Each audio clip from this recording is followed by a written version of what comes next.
Hey, you know what? Every single day, without fail, someone comes up to me and asks the same exact question. They look all confused and say, listen, if XRP is really supposed to be the main currency for this whole new financial order that everyone keeps talking about, then why in the world is its price still just sitting around $2? I mean, come on. Bitcoin is over there almost touching $100,000, acting like it's the king of the hill, but XRP looks like it's stuck in slow motion, barely moving at all. And here's the part that really gets me. If it's truly meant for big central banks and all that serious stuff, then why are regular people like you and me even allowed to buy it right now? I always smile when I hear that because the answer isn't something you'll find on a normal public exchange or in some crazy hype-filled Twitter thread. What you see happening on the surface is mostly just a big distraction. The real story, the exciting part, is what's going on quietly in the shadows. It's like a coordinated takeover by huge institutions that's been building up for a long time. Today I'm going to walk you through all of it step by step like we're just two friends sitting and chatting over snacks. No fancy words, just straight talk. Let me start with the hard truth that most people don't want to hear. About 95% of the folks you see posting on social media are staring at their phone screens, watching little green and red candles go up and down, and they think that's the whole game. But it's not. They're only seeing a tiny piece of what's really happening. If you're one of those people wondering why XRP is still hanging around $2, even while the entire world's financial system is getting replaced and upgraded, then you need to understand this idea called shadow liquidity. It sounds a bit mysterious, but it's actually pretty simple once I explain it. See, regular everyday investors like us live and die by what we see on public exchanges, places like Binance, Coinbase, or Kraken. We buy or sell, and the price moves right there on the screen for everyone to watch. But the really big financial institutions, they don't play by those rules at all. They operate in the shadows, using something called OTC desks. OTC means over the counter. It's when two parties make a huge deal directly with each other without ever putting the order on a public exchange where everyone can see it. That's exactly why the price on your phone doesn't seem to be moving much, even when there's actually a ton of serious buying happening behind the scenes. Think about it this way.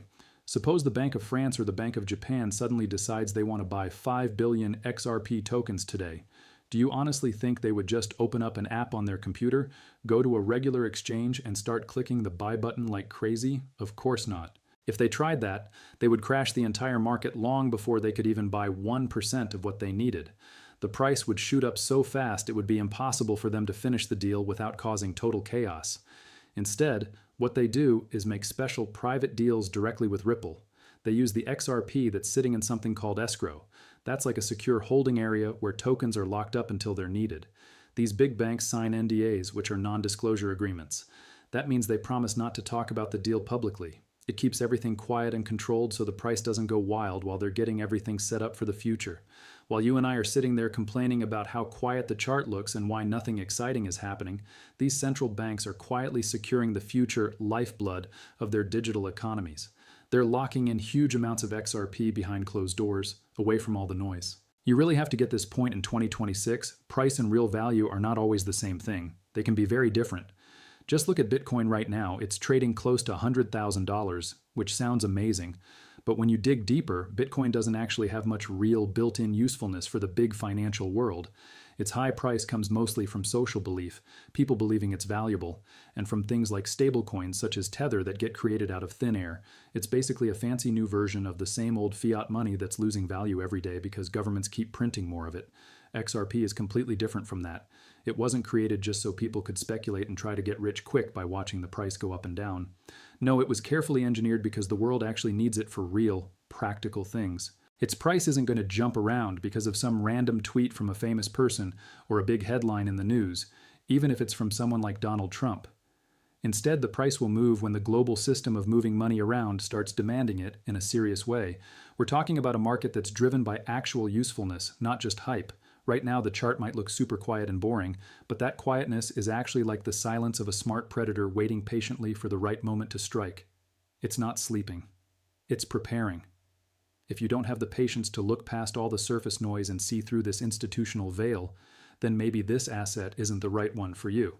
But if you can understand that the currency that's chosen has to first be safely locked away in the vaults of central banks and big institutions before it explodes into the public eye, then you're exactly in the right place and thinking the right way. All right, now let's talk about those numbers that sound almost impossible to most people. Things like XRP reaching $10,000, $50,000, or even way higher than that. When regular retail investors hear numbers like that, they usually think about it the same way they think about a stock price going up. They imagine buying low and selling high for quick profit. But XRP isn't really like a stock at all. It's more like a special monetary instrument, a tool that money itself uses in this new world of 2026. The real secret that makes these high prices make sense is something called fractionalization. Here's what that means in plain words. One single XRP token can be split into 1 million tiny little pieces, and each piece is called a drop. Now think about what that design allows. If XRP ever hits $10,000 for one whole token, then one single drop would be worth exactly 1 cent. That actually makes XRP more usable for everyday life, not less usable. You could easily pay for something small like a cup of coffee using just a tiny fraction of one drop. At the same time, a big central bank could move an entire $1 billion across the ocean using only a small handful of whole XRP tokens. It's super efficient.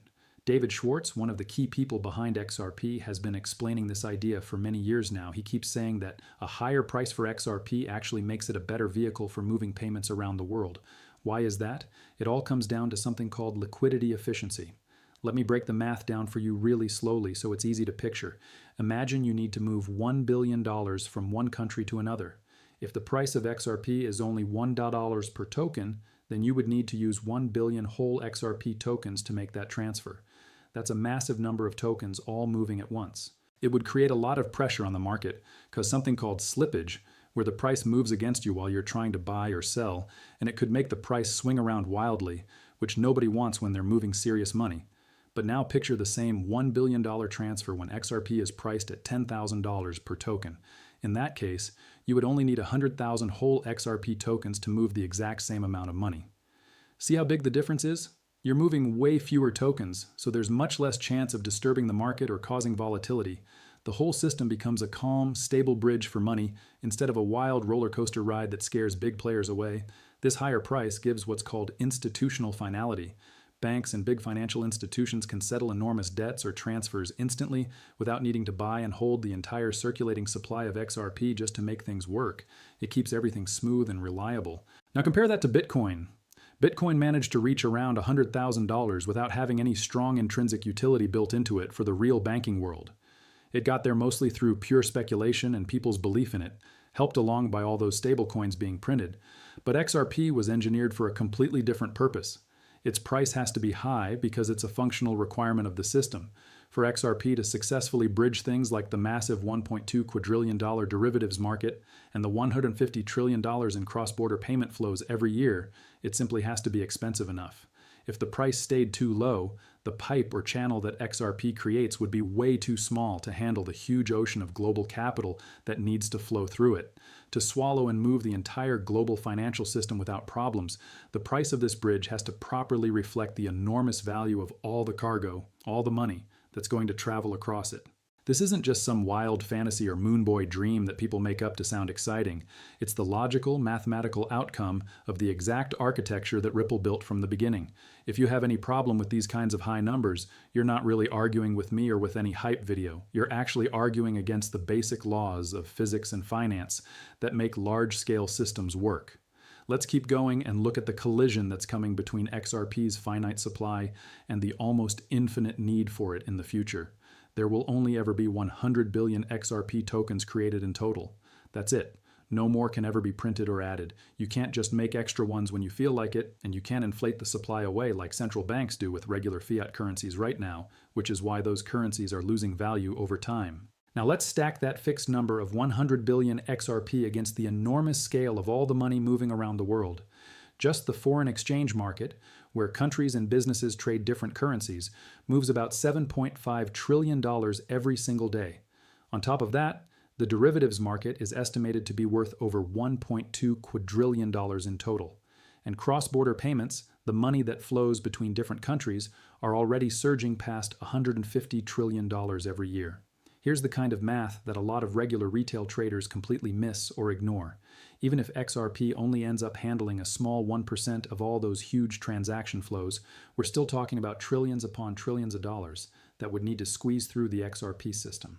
Now suppose that only about 25 billion XRP are actually available and circulating freely for these big settlement jobs, while the rest stays locked in escrow or held tightly by institutions and governments.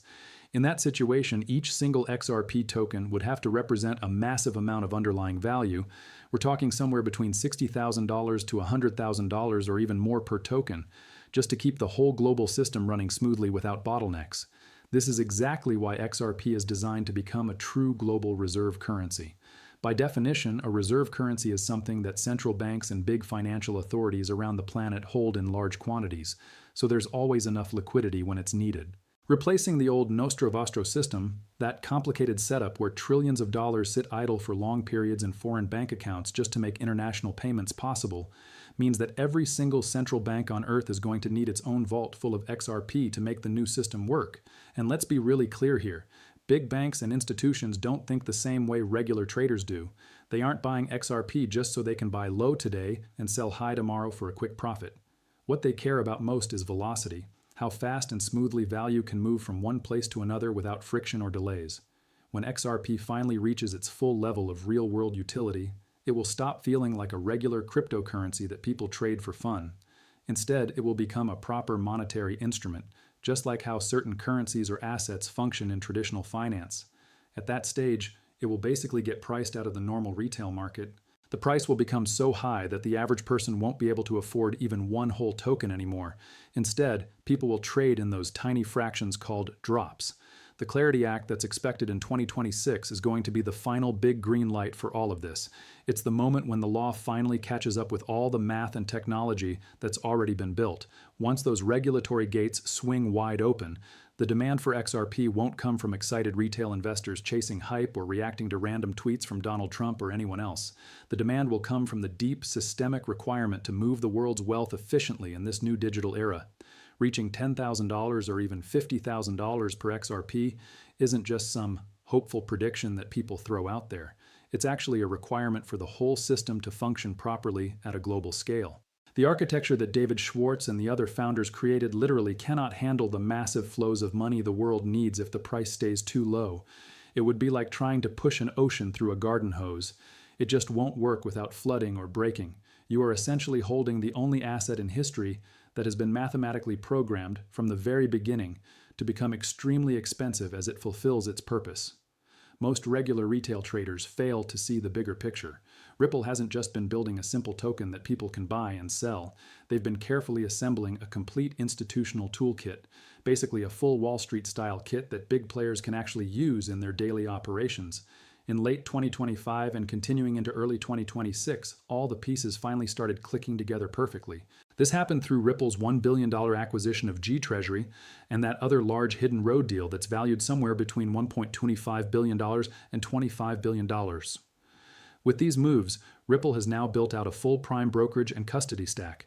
That means they have the secure plumbing and services needed to handle billions and billions of dollars in capital flows for serious institutions. The big institutions aren't just sitting around speculating on whether the price of XRP will go up or down next week. They are actively integrating XRP directly into their everyday treasury management systems. When you have platforms that are already managing $12.5 trillion in corporate volume and using XRP-backed liquidity to make everything run smoothly, then the $2 price you see listed on Binance or any other public exchange suddenly becomes almost irrelevant. It's just a number on a screen that doesn't reflect the real game happening in the background. This is exactly where the Clarity Act coming in early 2026 is going to change everything in a big way. It will finalize the shift, turning XRP officially from something that looks like a crypto asset into a recognized monetary instrument that the financial system can rely on. Once that legal green light is fully turned on and shining bright, all the shadow liquidity that's been building up quietly will finally start moving into the open light. The NDAs that everyone signed will eventually expire, and the wider market will suddenly realize that a huge portion of the circulating supply has already been quietly spoken for by governments, central banks, and major institutions. XRP reaching $10,000 or even going way beyond that isn't some wild dream invented by overly excited fans. It is simply the cold, logical math of the system demanding what it needs to work. As one smart voice in the space, Versan Aljara, correctly pointed out, XRP was never designed to stay cheap forever. If it remained cheap, it could never properly function as the bridge for all the world's money. For it to do its job well, it must become expensive. That's not an opinion. It's how the design works. So here's the final way to think about it as we sit here in January 2026. The price you see on your screen every day is mostly a distraction from what's really important. The real value is in the underlying reality of what XRP was built to do. If you're still sitting there complaining that XRP is only at $2 while Bitcoin has climbed all the way to $100,000, then you're probably still thinking with the old world mindset.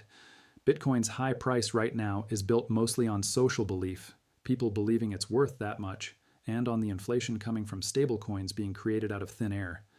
XRP's future price, on the other hand, is built on pure mathematical necessity and the unstoppable flow of global liquidity that the world actually needs. One feels more like a bubble that could pop if belief fades. The other feels like a solid, necessary bridge that everything important will eventually have to cross. The world's wealth is in the middle of being digitized and moved into new systems, and XRP is the key technology that's going to move all of that value around efficiently. When the final switch gets flipped and the old Nostro Vostro bank accounts are fully replaced by this new setup, the regular retail market is going to get gently knocked out of the way. You won't be able to buy whole tokens easily anymore because the price will be so high. Instead, everyday people will just be trading and using those tiny fractions called drops for their normal transactions.